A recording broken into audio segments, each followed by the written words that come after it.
ധാരാളം വ്യവസായ ഉപയോഗമുള്ളതും അതിലുപരി ചരിത്ര പ്രാധാന്യവും ബഹുമുഖവും മൂല്യവത്തുമായ നമുക്ക് ഏറെ സുപരിചിതമായ ആവണക്ക്. ഇതിൻ്റെ ശാസ്ത്രീയ നാമം റിസിനസ് കമ്മ്യൂണിസ്. വിഷഗുണങ്ങൾ കാരണം വളരെ ശ്രദ്ധാപൂർവം കൈകാര്യം ചെയ്യേണ്ട ഒരു ഔഷധം സസ്യം കൂടിയാണ് ആവണക്ക്. ഈ എപ്പിസോഡിൽ ഇതിൻ്റെ സവിശേഷത, വളപ്രയോഗം, കീടങ്ങളും രോഗങ്ങളും, പുനരുൽപാദനം എന്നിവയാണ് ഉൾപ്പെടുത്തിയിട്ടുള്ളത്. തുടർന്ന് വരുന്ന എപ്പിസോഡിൽ ഇതിൻ്റെ വ്യാവസായിക ഔഷധ ഉപയോഗങ്ങൾ പറയുന്നതാണ്.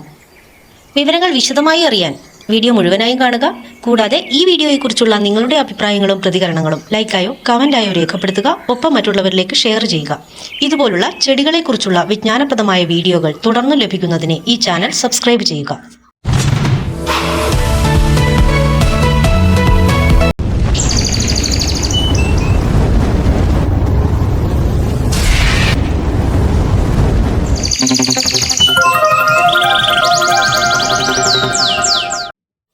യൂഫോർബേസി കുടുംബത്തിലെ ഒരു ചെടിയാണ് ആവണക്ക് അല്ലെങ്കിൽ ചിറ്റാവണക്ക്.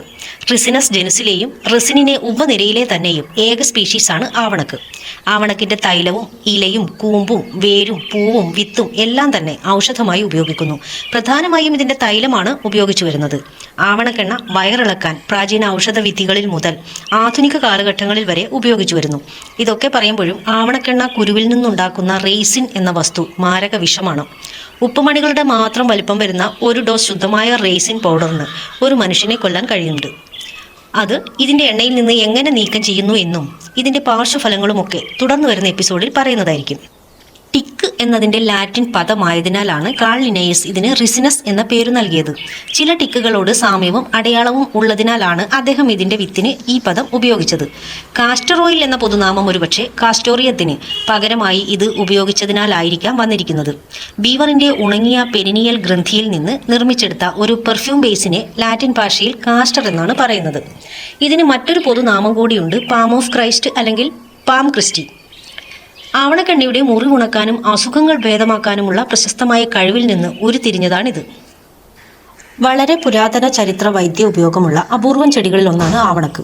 കണ്ടെത്താൻ കഴിഞ്ഞ തെളിവുകളിൽ BC 4000 മുതലുള്ള ഈജിപ്ത്യൻ ശവകുടീരങ്ങളിൽ ഇതിൻ്റെ വിത്തുകൾ കണ്ടെത്തിയിട്ടുണ്ട്. സാവധാനത്തിൽ കത്തുന്ന എണ്ണവിളക്കുകളുടെ ഇന്ധനമായാണ് അവർ ഇത് ഉപയോഗിച്ചിരുന്നത്. ഗ്രീക്ക് ചിത്രകാരനും ഭൂമിശാസ്ത്രജ്ഞനുമായിരുന്ന ഹെറോഡോട്ടസും മറ്റ് ഗ്രീക്ക് സഞ്ചാരികളും വെളിച്ചത്തിനും ശരീരത്തിലെ ലേപനങ്ങൾക്കും മുടിയുടെ വളർച്ചയ്ക്കും ഘടനയ്ക്കും ആവണക്കെണ്ണ ഉപയോഗിച്ചിരുന്നു. BC 30 ഗ്രീക്ക് ഭരിച്ചിരുന്ന ക്ലിയോപാട്ര തൻ്റെ കണ്ണുകളുടെ വെളുപ്പിന് തിളക്കം നൽകാൻ ഇത് ഉപയോഗിച്ചിരുന്നത് പ്രസിദ്ധമാണ്. 1872 വിവർത്തനം ചെയ്യപ്പെട്ട പുരാതന ഈജിപ്ഷ്യൻ വൈദ്യശാസ്ത്ര ഗ്രന്ഥമായ എബർസ് പാപ്പിറസ് ആവണക്കെണ്ണയുടെ പോഷക ഗുണങ്ങളെക്കുറിച്ച് വിവരിക്കുന്നുണ്ട്. BC 1552 മുതൽ നിലനിന്നിരുന്ന പുരാതന ഈജിപ്തിൻ്റെ ഒരു വൈദ്യ ഗ്രന്ഥമാണിത്. ഇന്ത്യയിൽ ഇതിൻ്റെ ഓയിൽ BC 2000 മുതൽ വിളക്കുകളിലും പ്രാദേശിക വൈദ്യശാസ്ത്രത്തിലും യുനാനി, ആയുർവേദം, സിദ്ധം, മറ്റ് എത്തനോ മെഡിക്കൽ സംവിധാനങ്ങളിലൊക്കെ ഇത് ഉപയോഗിച്ചിരുന്നു. ശുദ്ധീകരണത്തിനും മലവിസർജനം ത്വരിതപ്പെടുത്തുന്നതിനും ഇത് ഉപയോഗിച്ചതായി രേഖപ്പെടുത്തിയിട്ടുണ്ട്. പരമ്പരാഗത ആയുർവേദവും സിദ്ധവൈദ്യവും ആവണക്കെണ്ണയെ സന്ധി സംബന്ധമായ രോഗങ്ങൾ ഭേദമാക്കുന്നതിനുള്ള ഔഷധങ്ങളുടെ രാജാവായാണ് കണക്കാക്കപ്പെടുന്നത്. പരാന്നഭോജികളായ വിരകൾ പോലുള്ള അണുബാധകളെ ചികിത്സിക്കാൻ ഇത് കുട്ടികൾക്ക് പതിവായി നൽകുന്നു.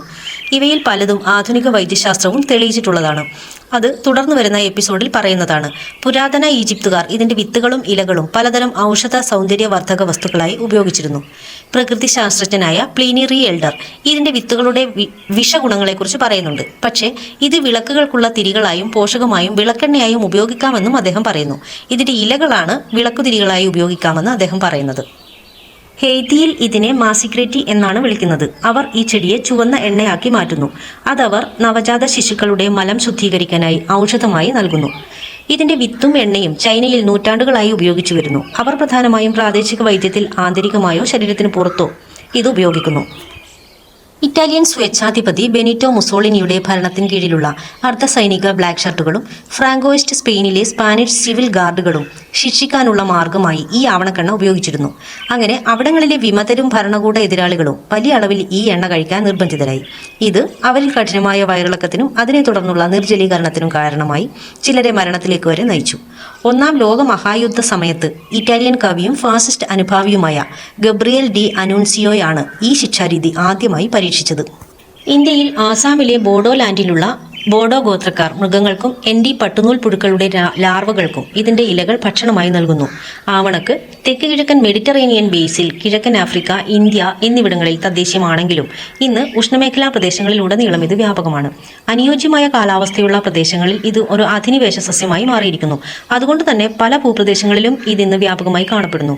ചില പാർക്കുകളിലും പൊതു ഇടങ്ങളിലും ഒരു അലങ്കാര സസ്യമായും ഇത് വ്യാപകമായി വളർത്തുന്നു.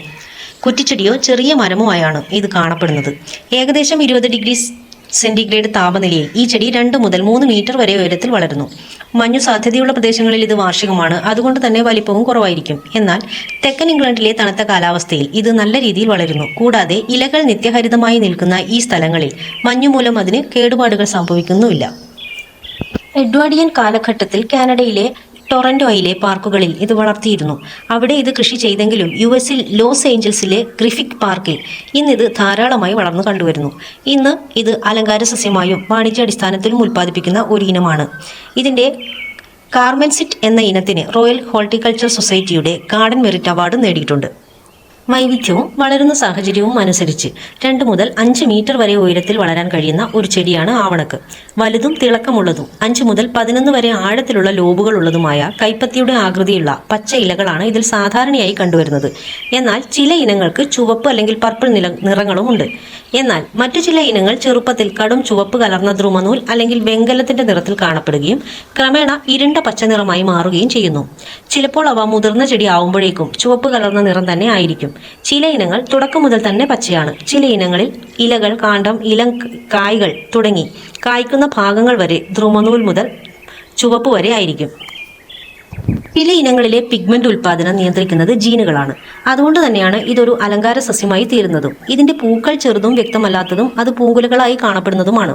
ഇതിന് സാധാരണയായി പച്ചയോ ചുവപ്പോ നിറമാണ്. ദളങ്ങളില്ലാത്ത ഈ പൂക്കൾ ഏകലിംഗികളായ ആണും പെണ്ണും 2 ഇനങ്ങളും ഒരേ ചെടിയിൽ തന്നെ ഉണ്ടാകുന്നു. ഈ പൂക്കളിൽ നിന്നുണ്ടാകുന്ന വിത്തുകൾ വലിയ ഓവൽ ആകൃതിയിൽ തിളങ്ങുന്ന കാപ്പിക്കുരു പോലുള്ളവയാണ്. വേരിയബിൾ ബ്രൗൺ കലർന്ന ഇത് വളരെ വിഷമുള്ള വിത്തുകൾ അടങ്ങിയവയാണ്. ഇതിൽ കാണുന്ന പച്ച കലർന്ന അല്ലെങ്കിൽ ചുവപ്പ് മുതൽ പർപ്പിൾ വരെയുള്ള ക്യാപ്സൂളുകളാണ് ഇതിന്റെ ഫലം. ഊഷ്മളമായ ഉഷ്ണമേഖലാ കാലാവസ്ഥയിലാണ് ഇത് നന്നായി വളരുന്നത്. പക്ഷേ മുൻപ് പറഞ്ഞതുപോലെ തണുത്ത കാലാവസ്ഥയിലും വാർഷികമായി വളർത്താം. ന്യൂട്രൽ മുതൽ ചെറുതായി ആസിഡിറ്റി വരെയുള്ള 6 മുതൽ 7.5 വരെ pH-ലുള്ള നല്ല നീർവാർച്ചയുള്ള ഫലഭൂയിഷ്ഠ മണ്ണാണ് ഇതിന് വളരെ നല്ലത്. ഇതിന്റെ ഒപ്റ്റിമൽ വളർച്ചയ്ക്ക് പൂർണ്ണ സൂര്യപ്രകാശം ആവശ്യമാണ്. വരണ്ട കാലാവസ്ഥയിൽ പതിവായി നനവും നൽകേണ്ടതാണ്. പക്ഷേ വർഷത്തിലൊരിക്കൽ വരൾച്ചയെ ചെറുതായി സഹിക്കാനും കഴിയും. ഇതിന്റെ ഊർജ്ജസ്വലമായ വളർച്ചയ്ക്കും സമൃദ്ധമായ വിത്ത് ഉൽപാദനത്തിനും സമീകൃത വളപ്രയോഗം അത്യാവശ്യമാണ്. നൈട്രജൻ സമൃദ്ധവും പച്ച നിറത്തിലുള്ളതുമായ സസ്യജാലങ്ങളെയും മൊത്തത്തിൽ സസ്യത്തിന്റെ വളർച്ചയെയും പ്രോത്സാഹിപ്പിക്കുന്നു. ഫോസ്ഫറസ് വേരുകളുടെ വികാസത്തെ പിന്തുണയ്ക്കുകയും പൂക്കളും വിത്തുൽപാദനവും വർദ്ധിപ്പിക്കുകയും ചെയ്യുന്നു. പൊട്ടാസ്യം മൊത്തത്തിലുള്ള ചെടിയുടെ ആരോഗ്യം, രോഗപ്രതിരോധം, വെള്ളത്തിന്റെ ആഗിരണം എന്നിവ മെച്ചപ്പെടുത്തുന്നു. ദ്വിതീയ പോഷകങ്ങളായ കാൽഷ്യം, മഗ്നീഷ്യം, സൾഫർ എന്നിവയും ഇതിന് അത്യന്താപേക്ഷിതമാണ്. ഇരുമ്പ്, മാംഗനീസ്, സിങ്ക്, ചെമ്പ്, ബോറോൺ, മോളിബ്ഡനം എന്നിവ ചെറിയ അളവിൽ ഇതിന്റെ വളർച്ചയ്ക്ക് നിർണായകമാണ്. ഇത് നടുന്ന പ്രദേശങ്ങളിൽ ഫലഭൂയിഷ്ഠതയും ജൈവവസ്തുക്കളുടെ അളവും മെച്ചപ്പെടുത്തുന്നതിന് നന്നായി അഴുകിയ കമ്പോസ്റ്റോ അല്ലെങ്കിൽ പഴകിയ ജൈവവസ്തുക്കളോ മണ്ണിൽ ഉൾപ്പെടുത്തുക. 9 ചതുരശ്ര മീറ്ററിന് ഏകദേശം 450 ഗ്രാം എന്ന തോതിൽ സമീകൃത ഗ്രാനുലാർ വളം 10ന്റെ തുല്യ അനുപാതത്തിൽ, അതായത് NPK പോലുള്ളവ ഉപയോഗിക്കുക. ഈ ചെടിയുടെ ഉപരിതലത്തിലെ 15 മുതൽ 20 സെന്റിമീറ്റർ ഘനത്തിലാണ് മണ്ണിൽ ഈ വളം പ്രയോഗിക്കേണ്ടത്. നടീൽ സമയത്ത് വേരുകൾ നല്ല രീതിയിൽ പിടിക്കാൻ ജൈവവളം ലഭ്യമല്ലെങ്കിൽ ഫോസ്ഫറസ് അടങ്ങിയ സ്റ്റാർട്ടർ വളം 5-10-5 എന്ന അനുപാതത്തിൽ ഉപയോഗിക്കുകയോ ചെയ്യാം. നടീലിന് ശേഷം ഏകദേശം 4 മുതൽ 6 ആഴ്ചയ്ക്ക് ശേഷം സസ്യവളർച്ച പ്രോത്സാഹിപ്പിക്കുന്നതിന് നൈട്രജൻ കൂടുതലടങ്ങിയ 20-10-10 എന്ന അനുപാതത്തിലുള്ള വളം നൽകുക. വളം പ്രയോഗിക്കുമ്പോൾ തണ്ടുമായിട്ടുള്ള നേരിട്ടുള്ള സമ്പർക്കം ഒഴിവാക്കി ചെടിയുടെ ചുവട്ടിൽ സൈഡ് ഡ്രസ്സായി വളം നൽകുക. മൊത്തത്തിലുള്ള വളർച്ച നിലനിർത്തുന്നതിനും പൂവിടുന്നതിനും നല്ല രീതിയിൽ വിത്തുകൾ ഉണ്ടാകുന്നതിനും വളരുന്ന സീസണിന്റെ മധ്യത്തിൽ 10ന്റെ തുല്യ അനുപാതത്തിലുള്ള വളം നൽകുക. പൊട്ടാസ്യം കുറവുള്ള പ്രദേശങ്ങളിൽ പൊട്ടാസ്യം സൾഫേറ്റ് അധികമായി ഉപയോഗിക്കുന്നത് വിത്ത് പാകപ്പെടാനും ചെടികളുടെ ആരോഗ്യം വർദ്ധിപ്പിക്കാനും സഹായിക്കും. പോഷകങ്ങൾ അലിഞ്ഞു ചേർന്ന് വേരുകൾ കരിയുന്നത് തടയാൻ വളങ്ങൾ പ്രയോഗിച്ചതിന് ശേഷം ചെടി നന്നായി നനയ്ക്കുക. ജൈവവളമാണ് നൽകുന്നതെങ്കിൽ കമ്പോസ്റ്റോ അഴുകിയ ജൈവപദാർത്ഥങ്ങളോ നൽകാം. പോഷകങ്ങളുടെ കുറവിനായി ചെടിയെ പതിവായി നിരീക്ഷിക്കുക. നൈട്രജൻ കുറവുള്ള ചെടികൾക്ക് മൂപ്പെത്തിയ ഇലകളിൽ മഞ്ഞ നിറം, വളർച്ചാ മുരടിപ്പ് എന്നിവ കാണാം. ഫോസ്ഫറസ് കുറവുള്ള ചെടികളിൽ കടും പച്ച അല്ലെങ്കിൽ പർപ്പിൾ ഇലകൾ, പൂക്കളുടെ വളർച്ചാ മുരടിപ്പ് എന്നിവ പ്രകടമാകും. പൊട്ടാസ്യത്തിന്റെ കുറവുണ്ടെങ്കിൽ ഇലകളുടെ അരികുകൾ തവിട്ടു നിറമാകുകയും ചുരുളുകയും ബലം കുറഞ്ഞ തണ്ടുകളും കാണപ്പെടും. പോഷകങ്ങളുടെ അളവും pH-ഉം നിരീക്ഷിക്കുന്നതിന് പതിവായി മണ്ണ് പരിശോധന നടത്തുന്നത് നല്ലതാണ്. മുൻപ് പറഞ്ഞ ലക്ഷണങ്ങൾ കൂടാതെ മണ്ണ് പരിശോധനയിലൂടെയും നിങ്ങൾക്ക് വളപ്രയോഗം ക്രമീകരിക്കാം. വളപ്രയോഗം ഇത്രയും വിശദമായി പറയാൻ കാരണം ഔഷധ സസ്യമായും വീട്ടുചെടിയായും അലങ്കാര മൂല്യത്തിനും വാണിജ്യാടിസ്ഥാനത്തിലും വളർത്താൻ കഴിയുന്ന ഒരു ചെടി ആയതിനാലാണ്.